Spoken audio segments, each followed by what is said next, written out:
Hi കൂട്ടുകാരെ, അങ്ങനെ കാത്തിരുന്ന ആ അസുലഭ മുഹൂർത്തം എത്തിക്കഴിഞ്ഞു. അച്ഛനും മകളും പരസ്പരം തിരിച്ചറിയുകയാണ്.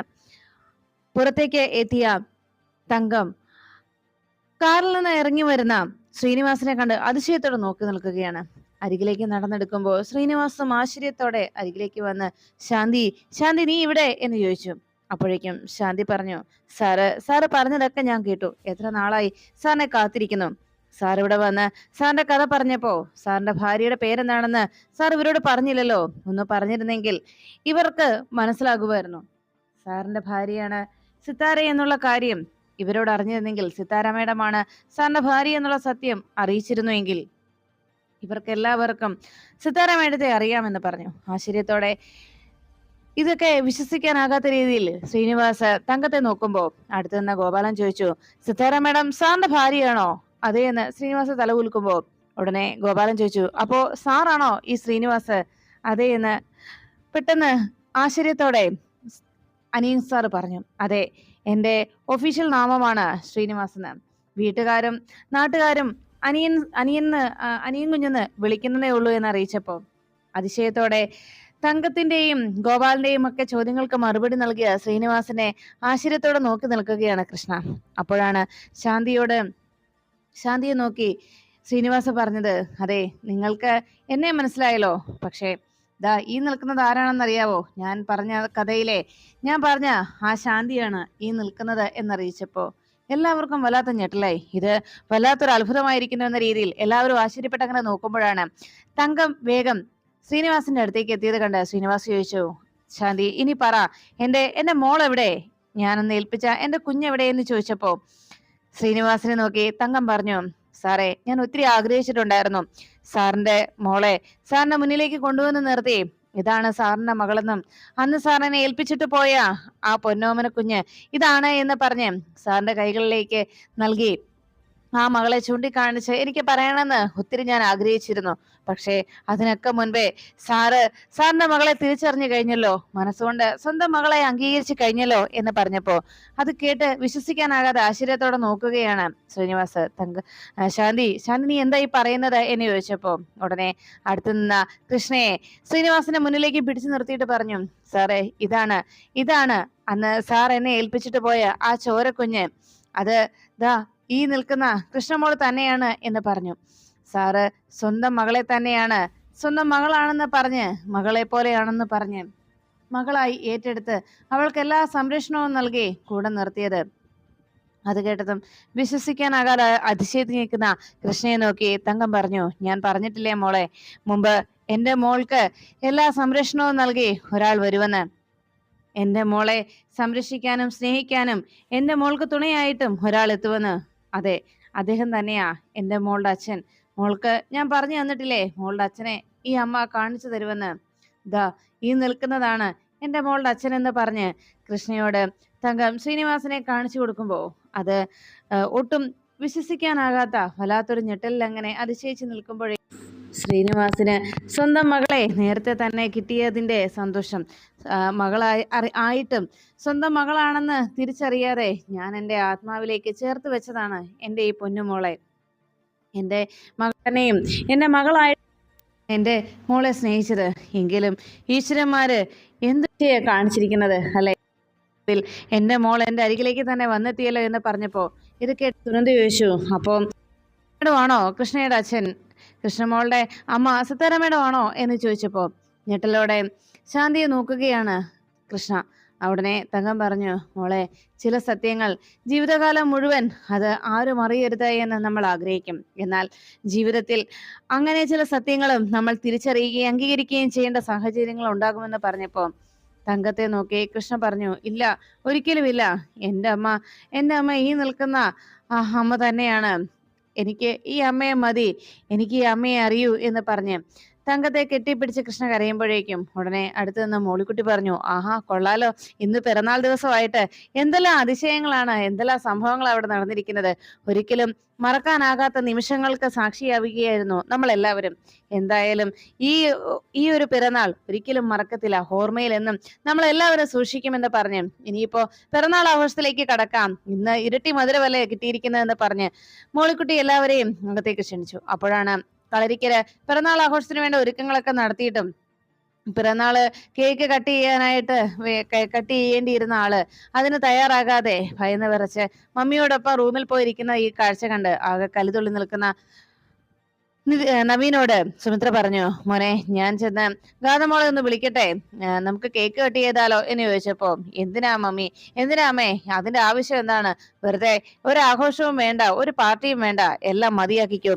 എന്തൊക്കെ അവസ്ഥകളാണ് ഈ വീട്ടിൽ നടന്നുകൊണ്ടിരിക്കുന്നത്, പലതും കണ്ടും ക്ഷമിച്ചും മതിയായി എന്ന് പറഞ്ഞ് ഇനി ഒരു പാർട്ടിയും വേണ്ട, ഒരു ആഘോഷവും വേണ്ട എന്ന് പറഞ്ഞ് നവീൻ അവിടെ നിന്ന് എഴുന്നേറ്റ് പോകുമ്പോൾ സുമിത്ര പിന്നാലെ പോകുന്നു. ഇത് കണ്ടതോടെ നിർമ്മലയ്ക്കും ഉദയനും ഒക്കെ വലിയ സന്തോഷമായി.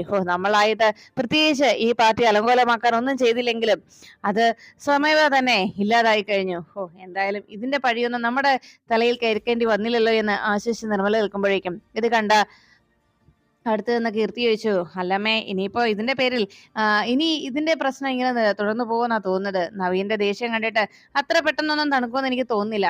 എന്തായാലും ഇന്നത്തോടെ ഗാഥയുടെ ഇവിടുത്തെ പൊറുതി അവസാനിക്കുമല്ലോ അല്ലേ എന്ന് കീർത്തി സന്തോഷത്തോടെ ചോദിക്കുമ്പോഴാണ് നിർമ്മല പറഞ്ഞത്, ഇതിന്റെ അവസാനമായിട്ട് ഇനി ഒരു പൊട്ടിത്തെറി കൂടിയുണ്ട്, അത് കാണാനായിട്ട് ഞാൻ കാത്തിരിക്കുന്നതെന്ന് പറഞ്ഞ് അങ്ങനെ സന്തോഷിച്ച് നിർമ്മല നിൽക്കുമ്പോഴേക്കും കൃഷ്ണയുടെ പിറന്നാൾ ആഘോഷത്തിന് വേണ്ട എല്ലാ തയ്യാറെടുപ്പും നടത്തി എല്ലാവരും കേക്ക് കട്ടിയാനായി ഹാളിൽ കാത്തു നിൽക്കുകയാണ്. അപ്പോഴാണ് ശ്രീനിവാസ് എല്ലാവരോടുമായിട്ട് പറഞ്ഞത്, എന്തായാലും എൻ്റെ ജീവിതത്തിൽ സംഭവിക്കുന്നതൊക്കെ അപ്രതീക്ഷിതമായിട്ടുള്ള കാര്യങ്ങളാണ്. കോളേജിലെ നാളുകളിൽ എല്ലാവരോടും വളരെയേറെ സ്നേഹവും താല്പര്യവും ഒക്കെ ഉണ്ടായിരുന്നത് കൊണ്ട് അവർക്കെല്ലാവർക്കും ഞാനൊപ്പം ഉള്ളതായിരുന്നു ഏറ്റവും വലിയ സന്തോഷം. എന്നാൽ ജീവിതത്തിലേക്ക് വന്നപ്പോൾ എൻ്റെ വീഴ്ചകൾ പലതുമായി മാറി. പലരും പിന്നിൽ നിന്ന് എന്നെ ആക്രമിക്കുന്നത് പോലെ തോന്നി. എന്തായാലും എൻ്റെ പൊന്നുമോളെ എനിക്ക് തിരിച്ചു കിട്ടിയല്ലോ, അതിൽ പര സന്തോഷം വേറൊന്നുമില്ല. തിരിച്ചിരിക്കാതെയാണ് എൻ്റെ അരികിലേക്ക് സൗഭാഗ്യം എത്തിയത് എന്ന് പറഞ്ഞപ്പോൾ ഉടനെ കേക്ക് കട്ട് ചെയ്യാനായി കത്തി കൃഷ്ണയുടെ കയ്യിലേക്ക് കൊടുത്തു. ഇനി കേക്ക് കട്ട് ചെയ്തു മോളെ എന്ന് പറഞ്ഞ് അവിടുന്ന് ശ്രീനിവാസ മാറുന്നതും സന്തോഷത്തോടെ കേക്ക് കട്ട് ചെയ്ത് കഴിയുമ്പോൾ ആദ്യത്തെ പീസ് എടുത്ത് തങ്കത്തിന് കൊടുക്കാൻ തുടങ്ങിയപ്പോൾ കൃഷ്ണ ദാ അമ്മ എന്ന് പറഞ്ഞ് തങ്കത്തിന് നേരെ നീട്ടിയപ്പോൾ തങ്കം പറഞ്ഞു, വേണ്ട, ഇത് അച്ഛന് കൊടുക്ക. അപ്പോഴേക്കും സാറിന് കൊടുക്കാൻ പറഞ്ഞ് അത് ശ്രീനിവാസന് നേരെ നീട്ടിയപ്പോൾ തങ്കം അങ്ങനെ പറഞ്ഞത് കേട്ട് ഉടനെ ശ്രീനിവാസ് പറഞ്ഞു, വേണ്ട മോളെ, ഇതുവരെ എങ്ങനെയാണോ ആഘോഷിച്ചത് അങ്ങനെ തന്നെ മതിയെന്ന് അറിയിച്ചു. അങ്ങനെ തങ്കത്തിന് നിർബന്ധമായിട്ട് ആ കേക്ക് കൊടുത്തു. മറ്റൊരു പീസ് കട്ട് ചെയ്ത് അത് ശ്രീനിവാസനും കൃഷ്ണൻ നൽകുന്നു.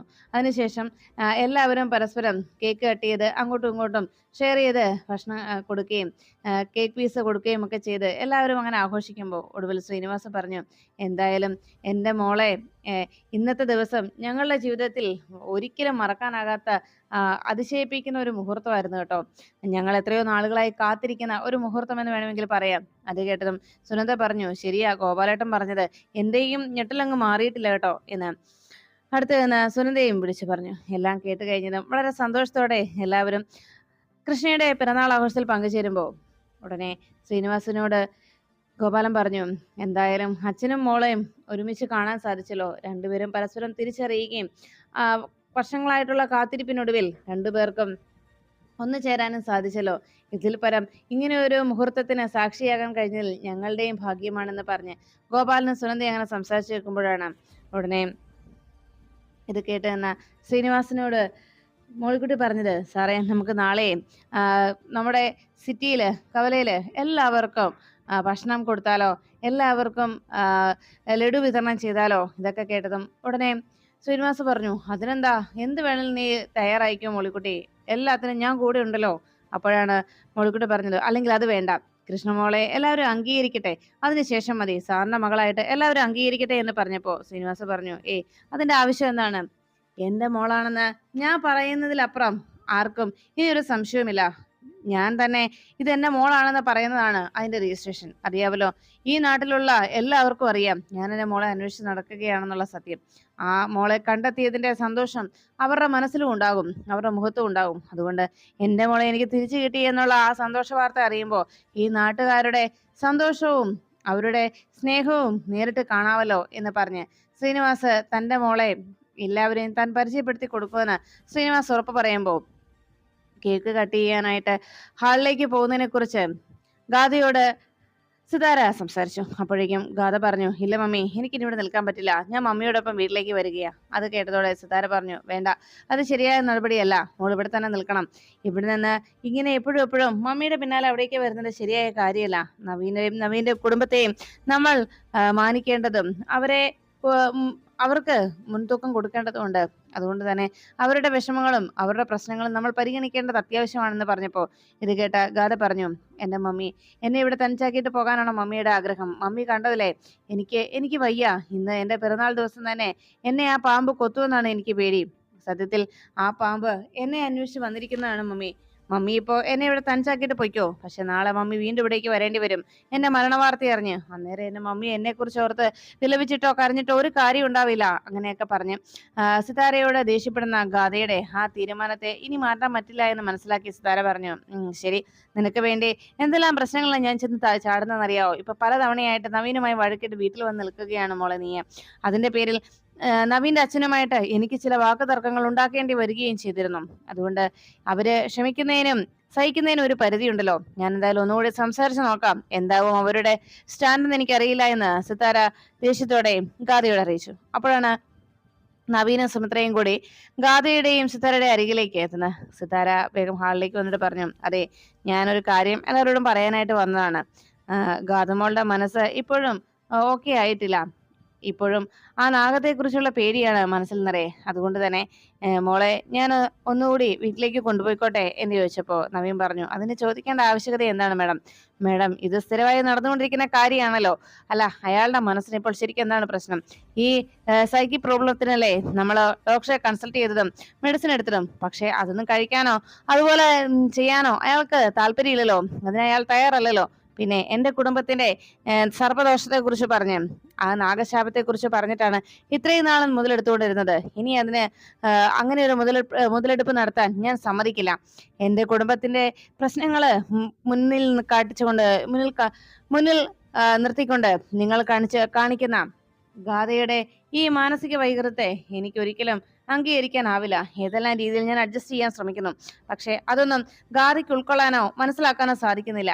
ഒരു കാര്യം ഞാൻ പറഞ്ഞേക്കാം, മനസ്സിന്റെ എന്ത് പ്രശ്നമാണെങ്കിലും എവിടേക്ക് വേണമെങ്കിലും പോയിക്കോളൂ. പക്ഷേ ഈ പ്രശ്നം പൂർണ്ണമായും മാറാതെ ഇടയ്ക്കിടയ്ക്ക് ഇവിടേക്ക് വന്ന് വീണ്ടും വീണ്ടും മറ്റുള്ളവരെ ബുദ്ധിമുട്ടിക്കരുത് എന്ന് മാത്രമേ എനിക്ക് പറയാനുള്ളൂ.